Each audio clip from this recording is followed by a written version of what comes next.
consistency is a huge part for me of succeeding in anything in life. Life throws things at you, and whatever angle it may be, to challenge you. What would you say is the key to building a sustainable business? Meet Mohamed Mostafa, an Emirati actor known for his shows Hijack and Khataf, where he performs his own stunts. As the founder of Versatile Synergy, a digital transformation and marketing agency supporting Dubai's thriving startup ecosystem, Mohammed is a key player in shaping the region's business landscape. Alongside his ventures, he continues his family's legacy, with Mostafa bin Abdulatif Investments operating for 100 years in the region. You shifted your identity to the character. So how do you go back? There was one moment for me that changed a lot when I was shooting Khataf, and this is actually a really beautiful thing and I'd like to share. Mohammed, welcome to the show. Thank you for having me. My pleasure.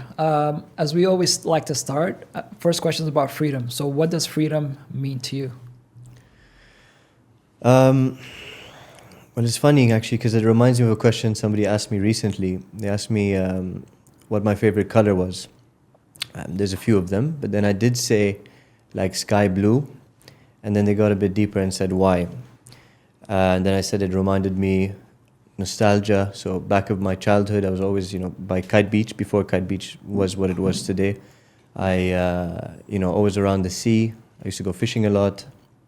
And in the sky, obviously living in Dubai, it was always clear sky. And I love the idea of the depth of the ocean and the abundance of space, freedom that the sky gives you. Now, to answer that, I think in life, freedom is, it can be many things to many people, but I think for me, it's more, freedom of trying, things that you love to do, most importantly, I think, and that's something I've done in my life. The freedom to, learn from your mistakes and not, dwell and, create a hole where you can kind of get out of that, mental state, for example. Because, freedom really is, in order to get to freedom, you have to go through the ups and downs of life. Yep. So in the lows is a very pinnacle time for you to kind of like control that moment mentally and how you're going to tackle whatever issue it is you're tackling, whatever downfall, and grow through it. And once you grow through this, you start to understand how to create more and more freedom through that kind of like mindset or process. Yeah, and one example I want to give, as an actor, I'm sure you know this, is when you watch an actor in a movie, freedom is usually in the end of the movie. Right, when they finally get the prize, whether it's, saving the world or getting their son that was kidnapped back. But to get to that moment, it's an obstacle after obstacle, a challenge after a challenge, a moment that you would thought, this person wouldn't be able to overcome, but then they do it. And I think life is not any different. And, so I think most people want freedom and they love the idea of freedom, but the question is how many of them are actually willing to pay the price to get there? Exactly. I mean, it's kind of that effect of the iceberg situation, like the depth of people don't see the bottom, right, but you only see the top. And I think I have massive respect for anyone that's achieved anything in their life, no matter what stage. And again, it's also the stage of life. A lot of people kind of like compare to the person next to them, thinking that they're not there yet, and they don't try and trust the process of, it doesn't matter that if somebody else next to you. Actually, again, things kind of work out for you better when you're happier for people and you focus on your own journey, your own, path. It's kind of like an energy when it's kind of like a give back as well when you're happy for people. It's like resentment creates more and more, how can I say, heavier shoulders and less, flexibility for you to be able to really and truly believe that you're going to achieve what you want to achieve. You know what I mean? You've got to be able to see that you believe it. Absolutely. That's a good way to put it. Now, looking at your career, I mean, from football to yoga to entrepreneurship to acting, there's a lot of things to dissect, and we're going to get into all of them. But first, I want to go to the beginning. I know you come from an interesting background, Emirati father, British mom. Yes. Just kind of give me like a context of how your life was growing up. Well, Emirati father, and my mom's from London, as you said, and ever since I was really young, it's funny because it's how life kind of develops. When God kind of brings you opportunities and you have to kind of like choose which ones you're going to take. It's also kind of situation when a door is closed, how many times are you going to knock on the door and how long for until you create acceptance? Because as soon as you turn, something better there is for you. So long as you accept, let go. There's such a long process and different aspects of this. But now I'm saying this because ever since I could remember, I never went to acting school, but ever since I can remember, I think when I've literally even just started to learn how to walk, my brother Ali Mostafa, he's a movie director, as you know. And he used to make movies with his toys, like stop motion animation. Got bored with the toys, moved on to his brothers, and he taught me basically how to act. And he always say less is more. Until today, that message is what I use every time I do something, a project. But my mental goal was, I'm passionate about football, I'm passionate about sports, I'm going to try and make this happen. And it's funny, as I continued to develop my football career, I was in Al Wasl for a while, and to most of my teenage years, to my early 20s. And it's funny, I kept knocking on a door. I played in Al Ain in the first team, I had a professional contract. Yes, there was hurdles. Yes, it shaped me in a very positive way for my life today. Football didn't work out, and I accept that. And I'm proud of the journey that I went through for that. But I think also, what's interesting is that the acting side, organically just coming up, it kind of kept saying kind of like, hello, I'm here. Here's an opportunity. So I do a job and I ignore it and I go back to football. I ignore it and I go back to football. Until I accepted, and then bigger and bigger acting opportunities came through, which was, for example, Hijack with Idris Elba, Khattaf, my most recent TV series with ADTV. One of the best experiences of my life. One of the hardest things I've ever done, honestly. It was 15 episodes shot in 4 months, 2 months in Abu Dhabi, 2 months in Bangkok, and a lot of action. And it was my first time playing a lead role, first time doing choreography, fighting, and yeah, it was an amazing experience. But again, you kind of need to have somewhat of a belief in yourself that you're capable. Yeah. It's interesting how, I didn't know that about your brother. While you were young, he was already kind of setting up the stage for you guys, right? And the other interesting thing is you mentioned like sometimes in life we're knocking on doors, we're working hard, but it can just be the wrong door. Exactly. And there's nothing wrong with that because it might not be the door that you go in, because I also want to be a professional soccer player. Football, America, we call it soccer.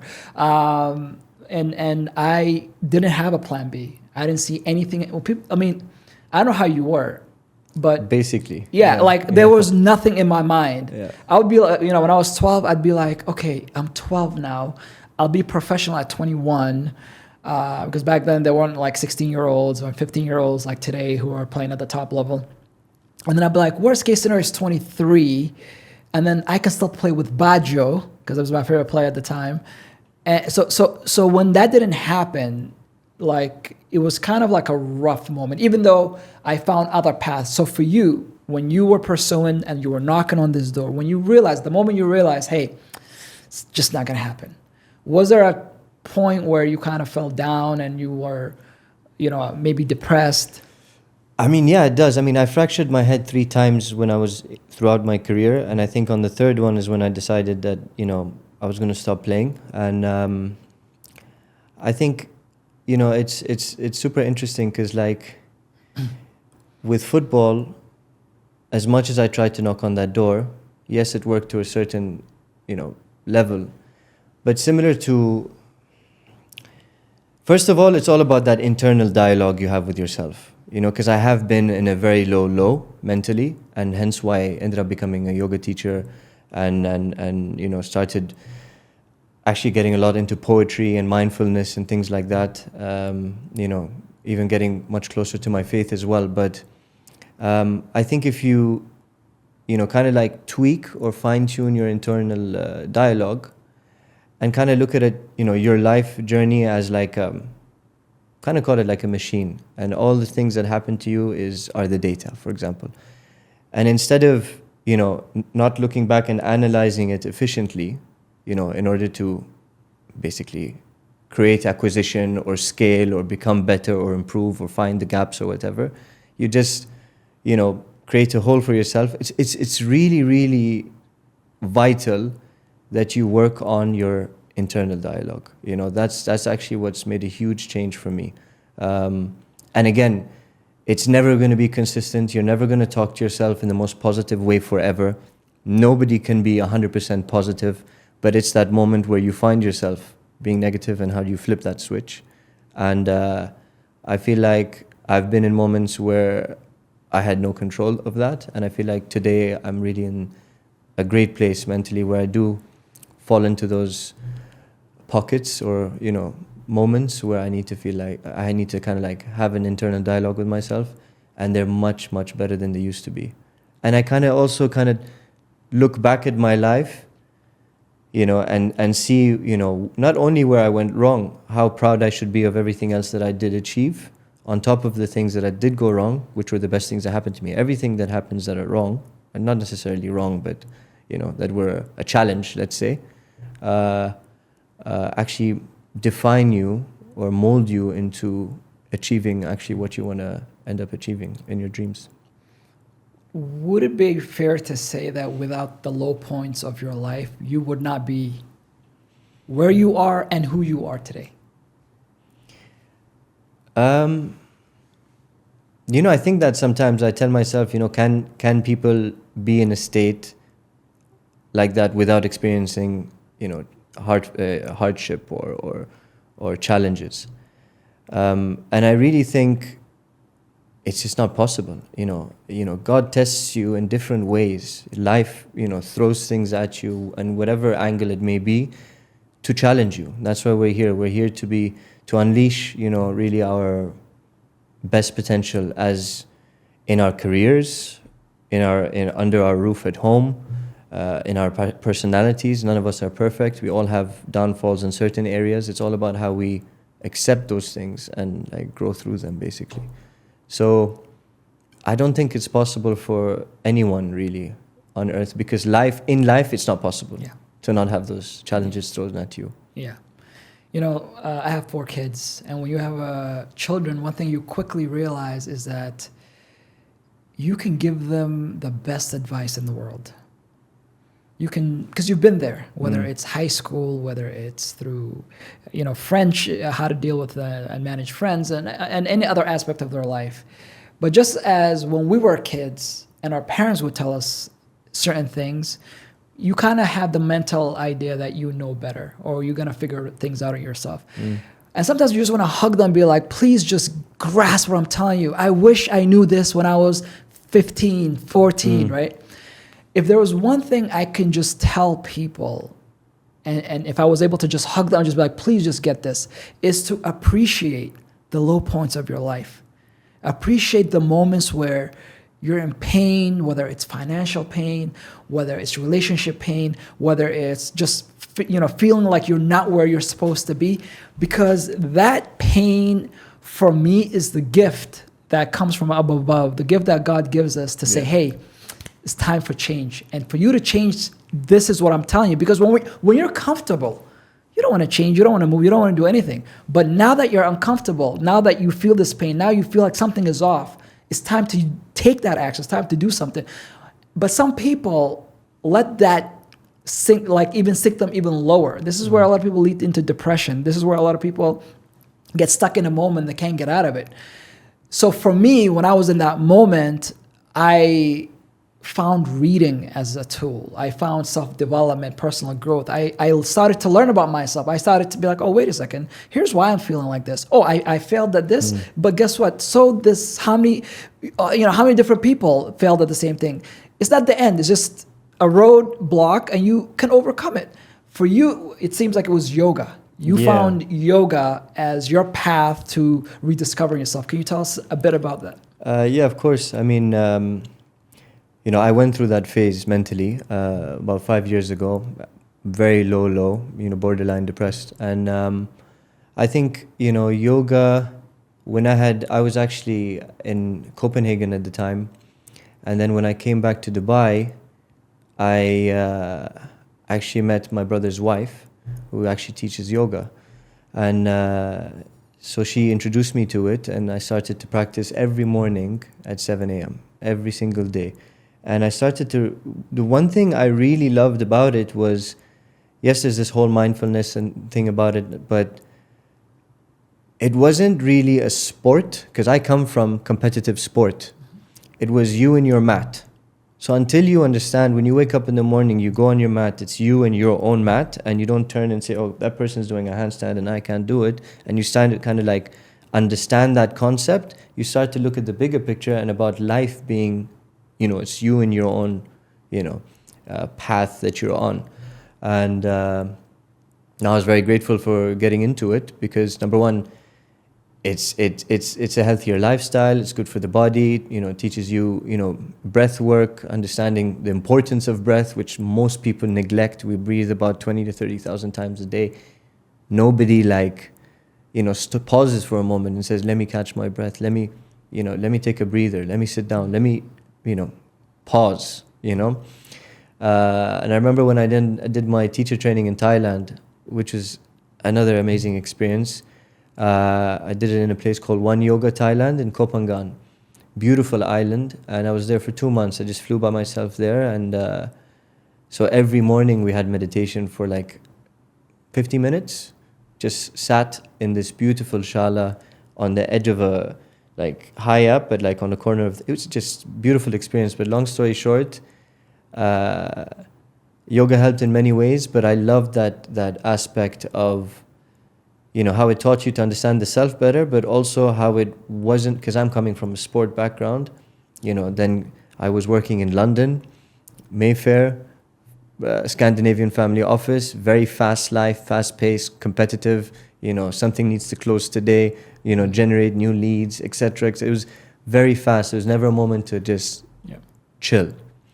So clearly it really got to me, and I embraced it the way it should have been embraced. And what I do actually liked about why I also started to teach is because it helped me. It wasn't for some sort of financial career. It was something that I just felt like it's healthy for me, and if I can share this practice with somebody else, great. They wake up in the morning, because I teach at 7 a.m. too now in Samadhi. And so they wake up and they do something beneficial for their body, and they start to understand the concept of yoga better. Also, in this region, we have a lot of people that frown upon the idea of yoga. So it's just kind of like to educate in everything you do in life that it's not necessarily a religion. It's actually, it's a lifestyle basically. It's not, it's a lifestyle where you can have a healthier life and, be more self-conscious of the action-reaction situation, the things that you do in life, and how can, kind of call it where you have like a pure white stone, and with every action comes a reaction. And if it's a wrong action or a wrong thought or anything, that stone starts to darken. So you try to make it as pure as possible through the way you think, through the things you do, through your honesty, through and I feel like I'm very happy where I'm at, and I'm still working on myself. I'm not saying I'm there at all, but I'm in a better place than where I was. Yeah. Well, what I find interesting is also, again, another way of life, just kind of giving us opportunities through pain, right? So you weren't the best place in your life. You found yoga as a solution. It helped you. And then you found an opportunity to now leverage this to help other people with it. So a lot of times when we are in a problem or we're feeling a certain way, the solution that we find can turn into a business. It can turn into an idea that can, give us a great growth in other areas of life. For example, the guy who started Uber, Travis, I think the story is he was stuck somewhere for hours, couldn't get a taxi. And then the idea came, well, that was a problem situation. So if you actually look at our problems and you frame it differently, something can come from it. The question I want to ask you now is, if somebody watching this, they're like, okay, great, you found yoga. I might not be into yoga. And great, Nito, you found reading as a solution. But what can I do? How can I find something to get me out of my funk and maybe get me rejuvenated again and excited? trying new things. Mm-hmm. To some people it's hard to do, but getting into the end of your comfort zone. But on a day-to-day, I think wake up early. It's crucial. You know, it really, I feel like, you know, whoever sleeps in and, you know, doesn't really seize the day, you know, I don't want to be cliche, but it's really true. When you wake up early, whether it's 6, 7, 5, you know, if you want to call 8 early, fine. But try as much as you can to wake up early and do something healthy, whether it's yoga, whether it's going for a walk, a run, you know, listen to something educational at the same time, maybe go to the gym, anything really that, you know, gets the blood moving and you start your day. And that's actually in that period, I was doing yoga every morning and then straight to the gym after yoga every day, you know. And again, today I'm not going to tell you I wake up every day and I do yoga or every day and I train, but I've been in, you know, because again, consistency is a huge part for me of succeeding in anything in life. Because so long as you're consistent, you will succeed. It doesn't necessarily mean you will succeed at this thing that you want. There may be something else. It was kind of like football. I think I was, and I still am, a very, very, very motivated individual. Like, no matter what was thrown my way, I was still day in, day out, right food, right training, you know. Outside of the club, I was, you know, with my own personal trainers, focusing on areas that I can improve in. And I was very consistent. But so long as I guess you understand that, like, right now, I'm consistent in other things. But then again, you kind of like, because you're juggling, right? Mm-hmm. You're juggling your work, your family, your personal, you know, areas that you want to work on. You know, there's not just one thing that you're doing in life. So you're obviously juggling, but so long as you're kind of like consistent with everything that you're doing, you know, you can't do everything, you know. And also I think the very, very important one, which I'm doing much better in now, is managing my time and learning how to say no. That was probably one of my biggest things, especially in business, was learning how to say no. But yeah. Okay. So I want to get into acting now. Yeah. I'm obviously you've had some interesting roles. When I've seen you act, so first I'm like, okay, and to be quite frank, I'm like, okay, you know, I know his brother is a movie director. Maybe someone called out sick and he's using Mohammed in his place. But when I saw you, like, you were natural. Like you. Thank you. You know, so for me is like, how do you get into a state of mind where, you know, you just become someone totally and have it be so natural to you as if you've been doing it for a very long time? I have been doing it for a very long time, only because my brother started shooting me when I was so young. But I wish it was as consistent, you know, because I love doing it. But it's funny, there's 2 points that I can answer with this. Is that one, of course, most of my projects were done with my brother. And I always had that, you know, he's here because of his brother. I had to audition for every role, some more than 1 or 2 or 3 auditions, you know. But for example, there was one movie, it was on Netflix for a while, I don't think it's on anymore, but it was called The Worthy. Producers, Peter Safran, the guys from The Conjuring. Okay. Ali was directing it, top Arabic actors, and Samir al-Masri from Bab al-Hara, and some Samir Ismail, and lots of guys, Ali Sleiman. Anyway, so I come in, and I remember we shot in Bucharest. I was there for 2 or 3 months, and obviously another amazing experience, but I remember having that feeling that everyone knew that I was there because of my brother, or felt that way at least. Pink elephant in the room. Yeah. So and it was heavy, you know, I felt that. And the thing is, you know, I didn't have like a lead role, but it was a good enough role.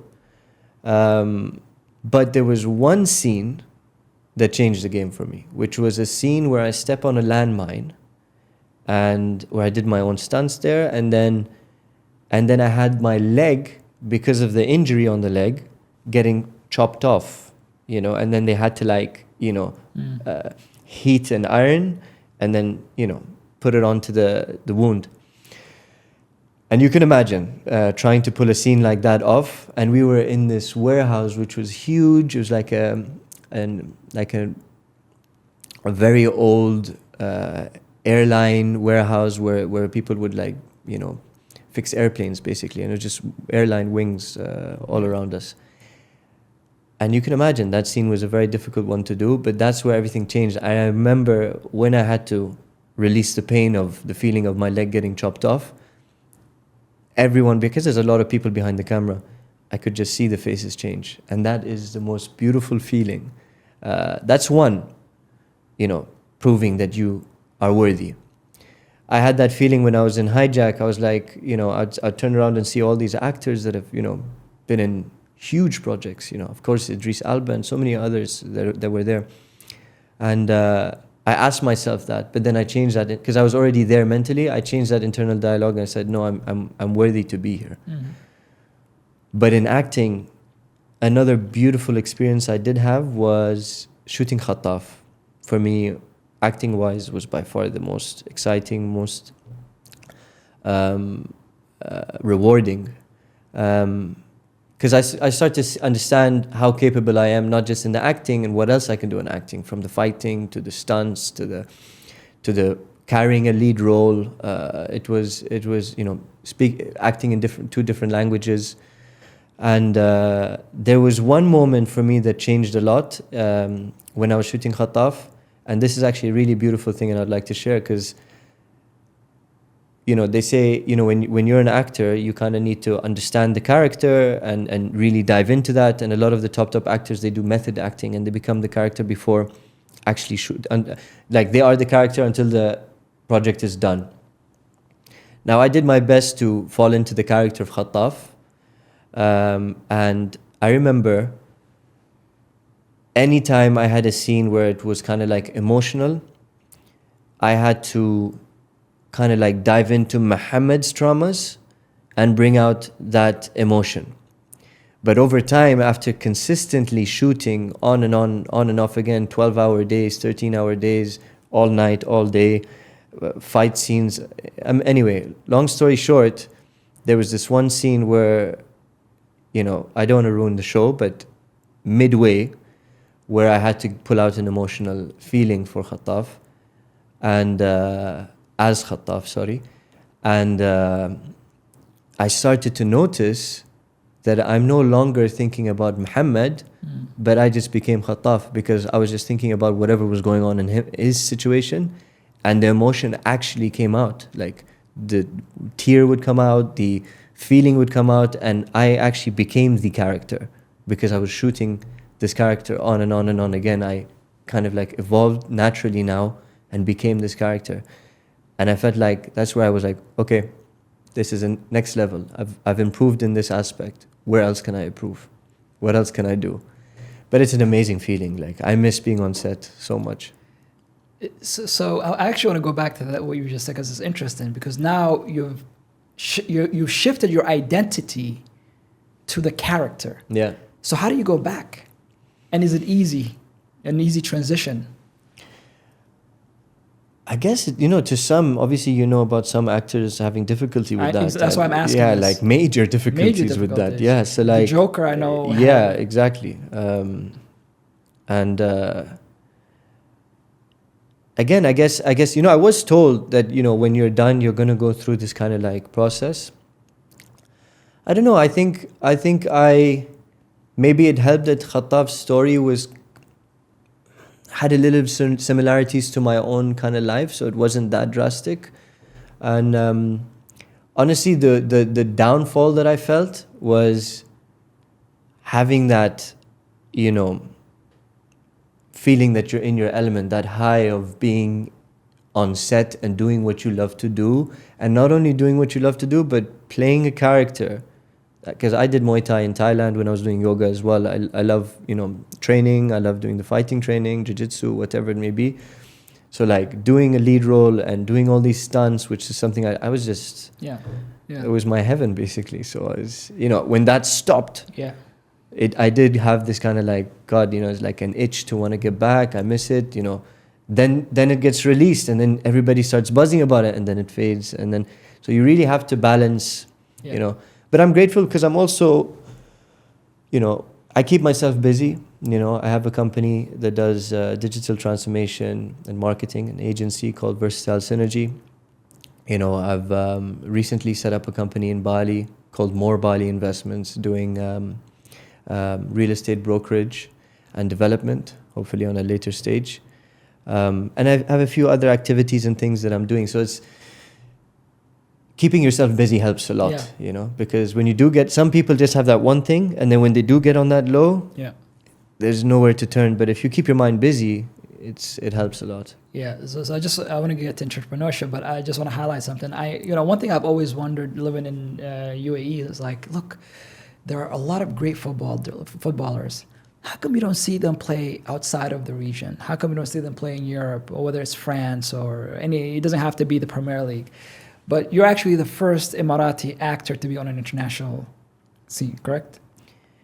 Yeah, I mean, I believe so. But I think a lot of people, you know, talk about they love to use the first, right? And I think for me, what I'm really happy about being able to achieve what I did with Hijack, which is nowhere near where I want to be. I mean, I want to keep doing that. It's not just a one-off and that's it. This is something we need to keep doing. But to represent the country that I come from, I'm a very proud Emirati.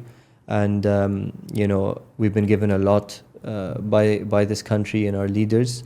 And, you know, this is home for us. So everything I did in my life, even when I was playing football, I had trials with Fulham. I was super proud to say, I'm coming from Al Wasl Club. And they're like, you know, they didn't know. I had guys from Ajax, 2 guys from Ajax who were my close friends, and they didn't know what Al Wasl Club was. Yeah. At the time, a lot of people didn't know what Dubai was, you know. And if you look today, it's like, mashallah, it's crazy. It's very inspiring, and it's really shown us how impossible is nothing. And it really boils down to even this conversation we're having of creating your own freedom. Dubai is really that place for people where they can create their own freedom. It's filled with opportunities, and very happy. Entrepreneurship. Yeah. Now, you've done a lot of things from acting to football.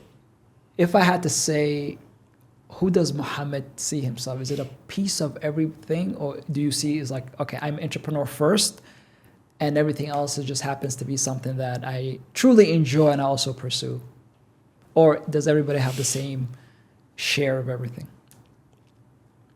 I mean, you know, you can still kind of consider acting being an entrepreneur in the sense that you're creating a career of yourself in a field that you're also impacting an industry that isn't necessarily there yet in a demographic like the UAE where it can be, basically. The potential it has here. And I know you can see now a lot of foreign films coming and shooting here. But to answer your question, I'd say probably, I don't want to say a little bit of anything, but I feel like I'm a person that likes to make impact, right? So if I'm creating a business, am I creating impact in that business? Am I serving somebody with that? Like, for example, with acting, what I love about it is that I can today show people that, you know, do what you love, and it's achievable at any level, which alhamdulillah I've been able to achieve, not stopping yet. But also, for example, which has been, I mean, one of the most beautiful experiences I've had actually was, as an actor, was shooting Khattaf, and it's a hero show, right? Emirati MMA hero show. So I've got so many videos sent by parents about their kids loving the show. A couple of days ago, I was at the barber as well, and he showed me his nephew and FaceTimed him, and I had to say hi and, you know, send him a shirt, you know. And there was this one kid, his name is Diab, God bless him, and he basically got hit by a car. He was on a scooter, and he was in the hospital. I think he was in like coma, but a very short one. And I got a call saying that Mohammed, you know what, this kid would love to, is a huge fan. Of course, without thinking, you know, came with the team. Najmuddin, who is actually Timogen in the show, and a stunt action director, fight choreographer, ex-pro fighter. Anyway, great guy. And we all came together and surprised him, and his reaction, it killed me. Yeah. Like, as soon as he saw me, he went, Khatab, Khatab, Khatab. I'll show you the video. Literally, he starts crying, and I don't know what to do. So I kiss his head, and I sit down, and now everyone's in shock. That was the first time he actually, after seeing us and getting so excited, he got out of bed. So that's the first time he stood up off of bed. Just imagine doing a show and you don't realize the influence it's going to cause. And the next day, he was supposed to stay in the hospital for the next 5 days. I don't know, was it his energy, his excitement, his, whatever it was. I told him, you got to come to the gym, da-da-da-da-da. The next day, I called the dad, just asking him, how's he doing? And he said, you have no idea. We are so excited, so happy. Thank you, blah, blah, blah. I'm not saying it's because of me whatsoever. Obviously, this is God's blessings. But to feel that you could have caused that sort of impact, for a kid to look up to you to that level, he left the hospital the next day and ended up coming to the gym at night. He didn't train, obviously, but we had a cake for him. And there's a lot of these experiences. It's not just the one. But so yeah, basically in my business is to create impact, to serve. We're here as human beings to serve, and then you get back. Yeah, I love that. I think once you have, I say lead with value, right? That's my promo. That's how I view life. Is whether it's an encounter, you're having a conversation with somebody, whether it's through your smile, but always see how you can add value to the people that you encounter in life. Now, as an entrepreneur, I think your first business was it a burn gym? The burn room. The burn room gym. Just the name. Yeah. The burn room. The burn room. How long ago did you start this? And just kind of walk us through that journey, that thought process when you got the idea and how you were able to make it happen. So it was myself and my basically brother, a very good friend of mine. We've known him all my life. His name is Mostafa. He actually has a gym now called 10th Planet, a jiu-jitsu gym. But we were partners in that. And we both played in Al Wasl together as well. And we did realize, you never know what can happen with sports and football. And so we decided, why don't we, come up with an idea where we can still do something that we're passionate about, which is fitness and all. So we created a gym called the Burn Room, which doesn't exist anymore, but that was a very big learning curve to then go into another learning curve. And yeah, basically it was a gym that had no mirrors, had no machines. It was for us to, we don't need machines. We train people to become machines. And we had no mirrors, and even in the bathroom, if you wash your hands, it was just a box to see your face, and it says basically, check your ego at the gym at the door. So you need to come into the gym to have the right intention. Everything in life is about intention. So to be strong, fit, and healthy, then the vanity and your six-pack and your big bicep and everything else will show. And we really tried and pushed more functional training rather than going to the gym to, for the vanity purposes. You need to be more functional throughout your day. So it was more functional focused. But yeah, then fast forward, I went and I worked in London in the Scandinavian family office. Unbelievable experience. They were a global media house and investment firm, and I basically had to contact any company. So we basically had media. They digitized the media and collected a bunch of data. They had a very strong amount of data in different territories in Europe. But then they also had the print, which caused a lot of value for brand building opportunities. And most of these blue chip companies can afford being on the print. It was a major, huge newspaper. And what we would do is, what I was asked to do basically was to source companies that need presence in the territories that we're strong in. So we come in, we have a meeting with them, and then we tell them, look, this is the data that we have in this territory, for example, Sweden. And we can put you on 1, 2, 3, 4, 5 newspaper on covers if you partner with us, a collaborative joint venture, equity, whatever it may be, whatever the deal is. Every deal is tailored to itself. But anyway, through this process, I started to understand the value of tech and where tech is going, and obviously understanding the way where the UAE is going when it comes to terms of tech. So I decided to stop working in London, move back to Dubai, applied to an entity here that was focused on tech, got the job, COVID came, hiring freeze. So I decided, okay, I'm going to set up something of my own. I set up Versatile Synergy.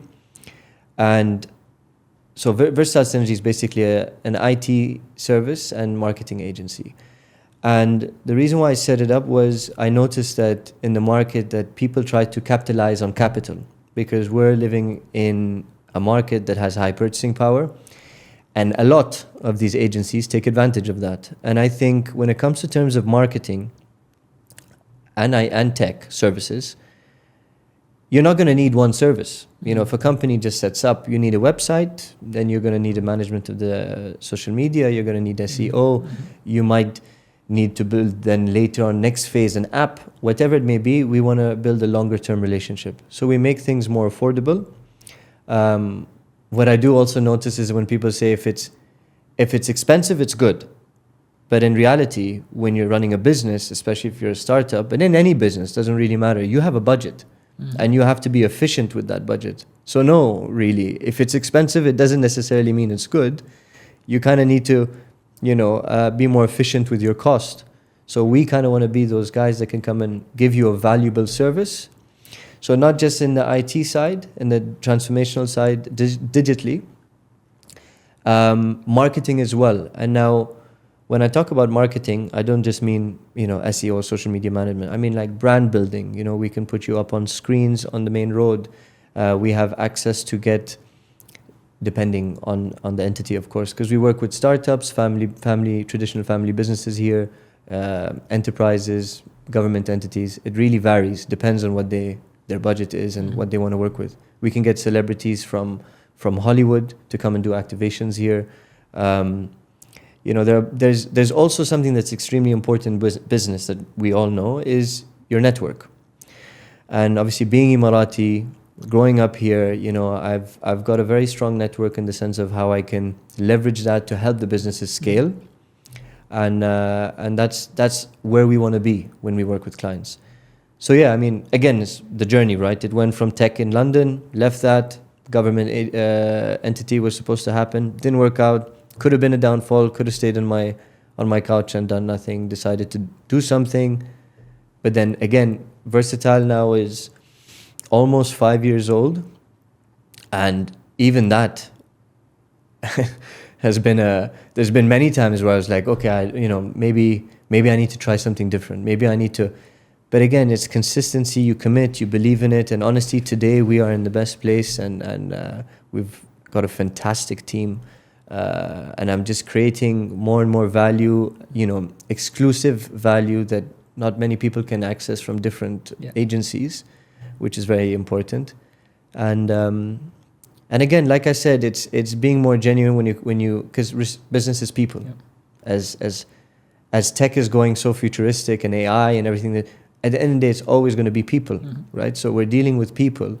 And you kind of need to be more genuine on how you care about that business rather than just striking a deal and capitalize on whatever you can. So if you give me your budget, I'm not going to try and use that budget. I'm going to try and half it and give you the service. Anyway, we can dive for a long time about that. Yeah, so I want to continue with this because I know getting business to year 3, year 4, year 5, it's not guaranteed for a lot of businesses, as you know, right? Most of them, 85% of businesses don't make it past the first year. Startups, what would you say is the key to building a sustainable business?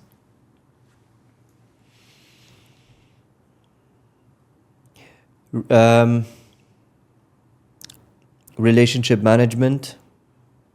How do you kind of customize that relationship as well according to the need of your client?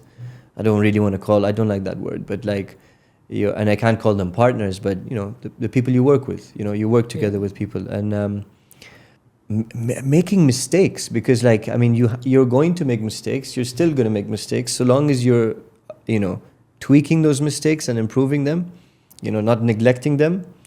I think, having the right team is very, very important. And as a CEO of the business, being able to listen to ideas. There's this not having, I mean, hierarchy system. A lot of people like to have that as a very strong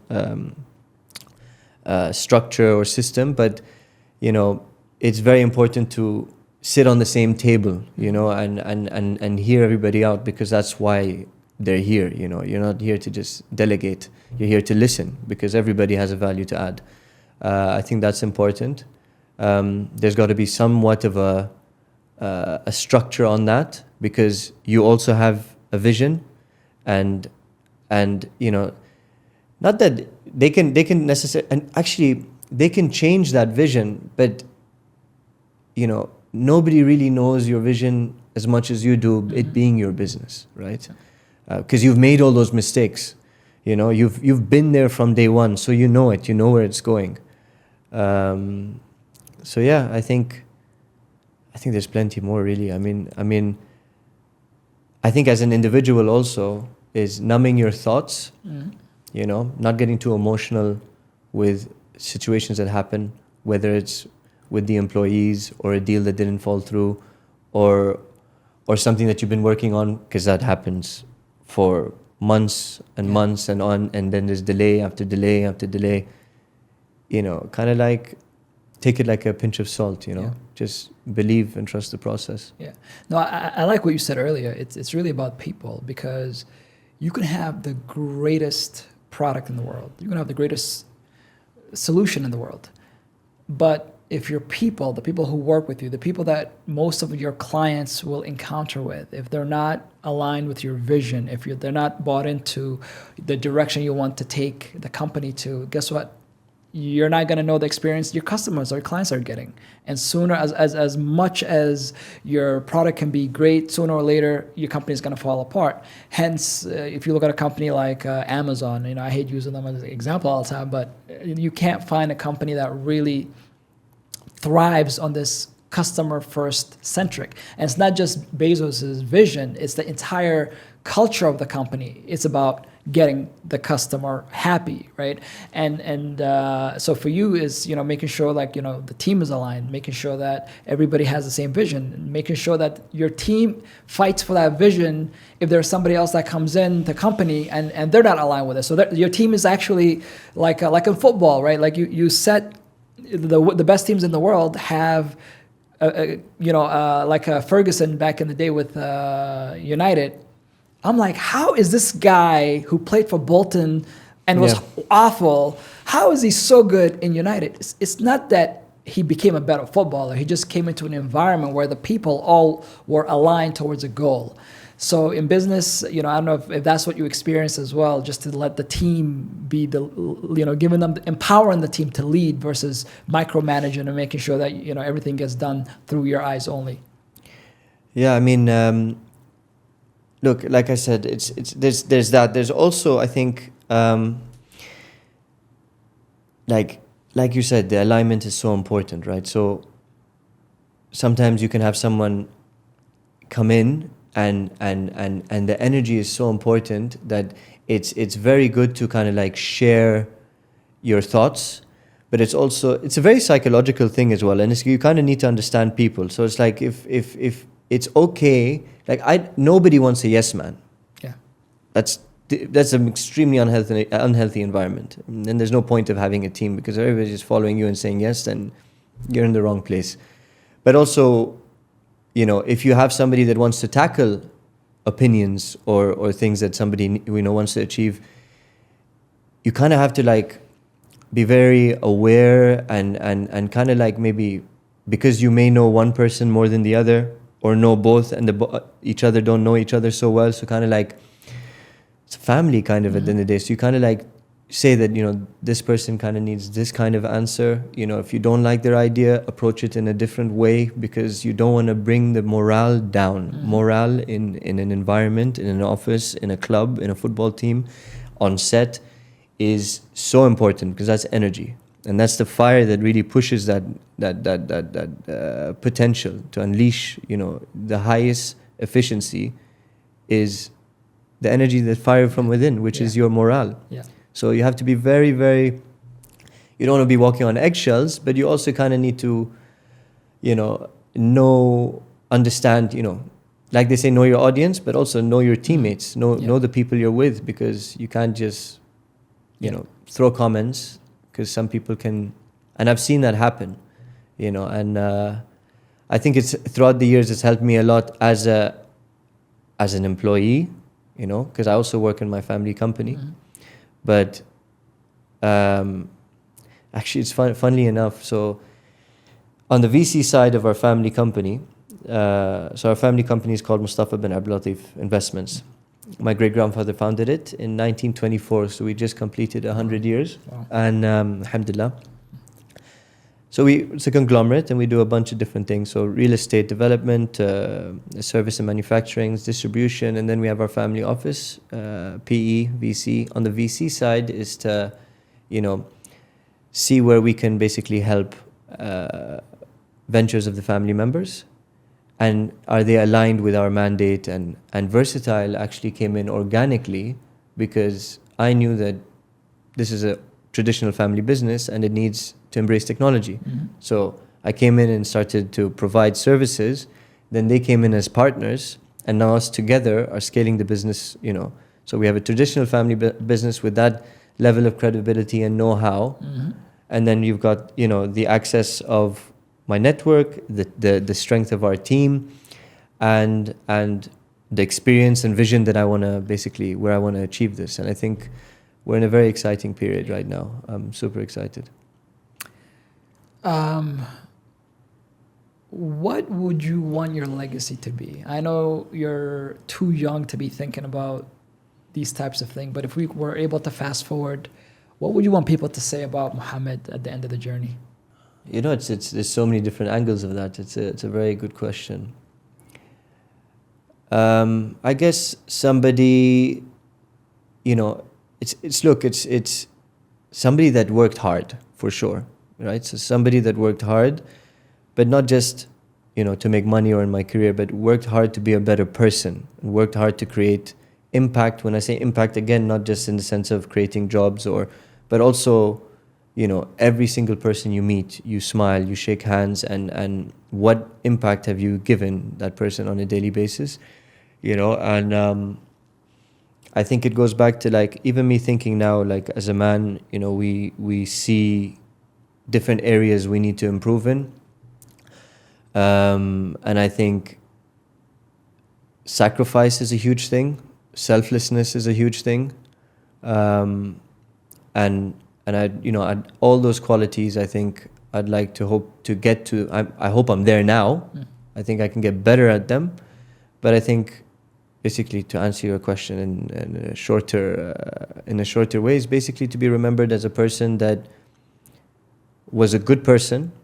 I have made my mistakes in my life, but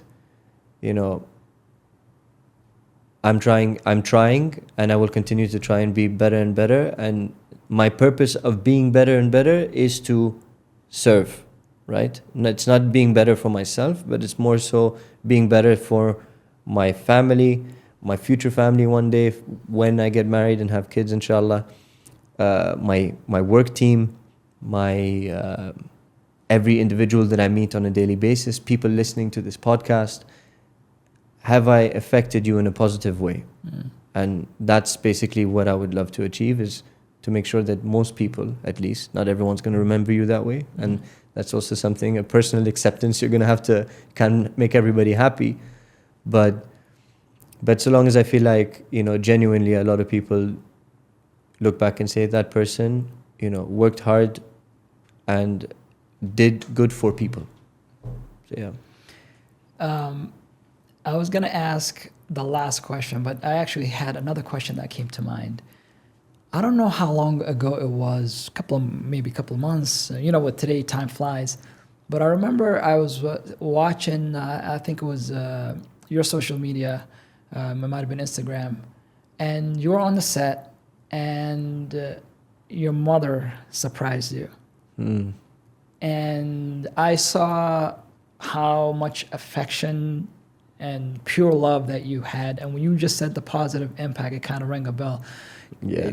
God bless her. That's perfect person to bring up. Yeah. Yeah. So just tell us, I mean, what was it that, like, maybe your upbringing or some of the things that comes to mind when you think of your mother? I mean, she's like the rock of the family, not just our family, but like, you know, every external family we may know, you know, God bless her, give her long life.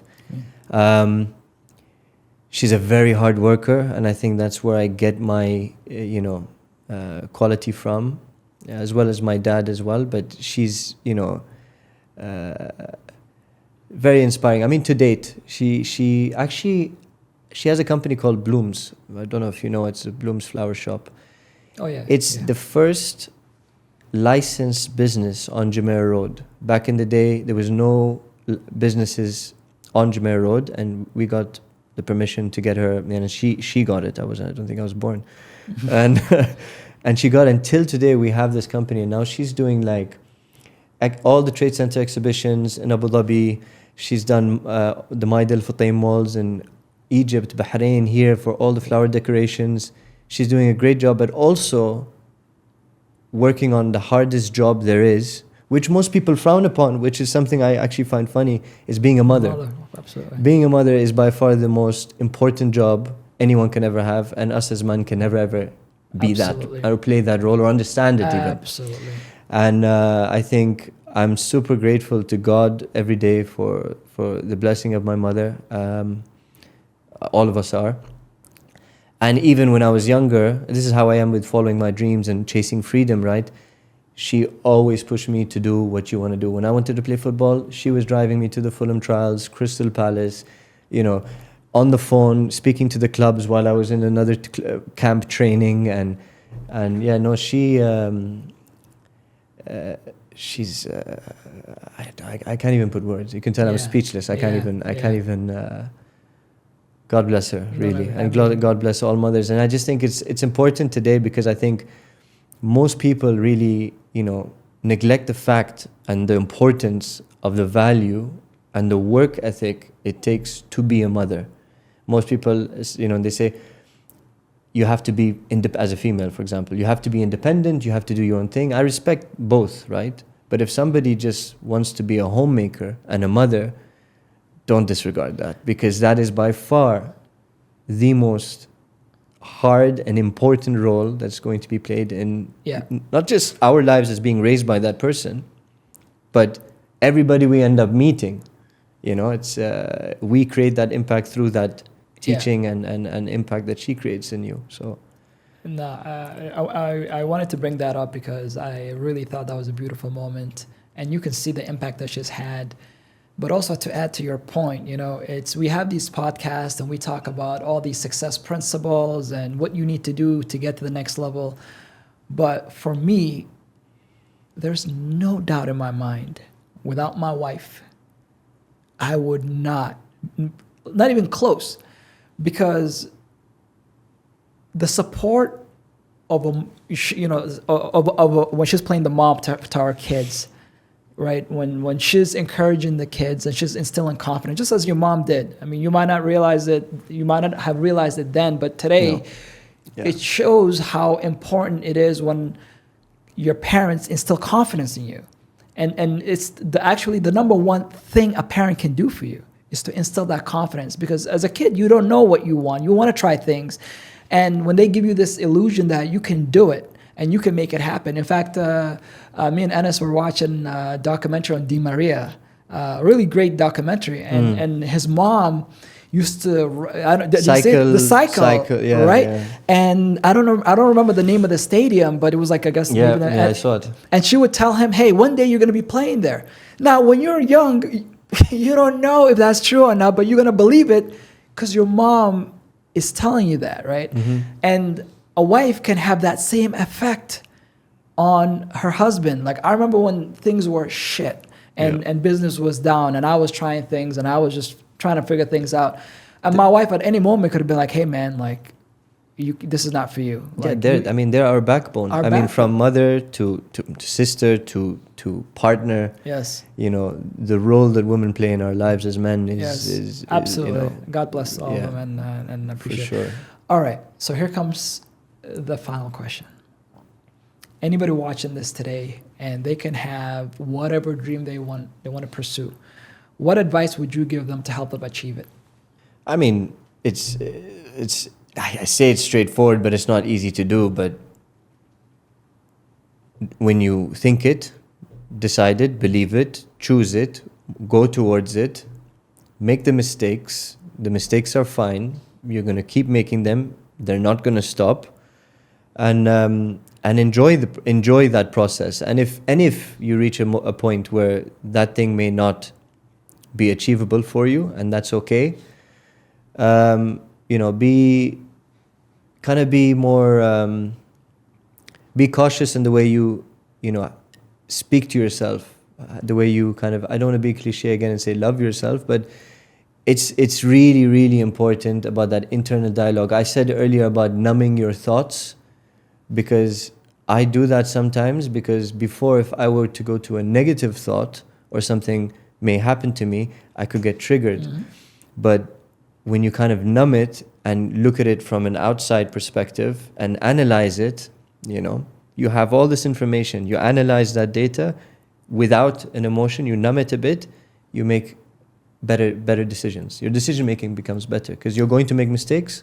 How does that decision making become better? Is by going through the mistakes, and when you're going through them, you numb those thoughts and don't bring yourself into a deeper hole.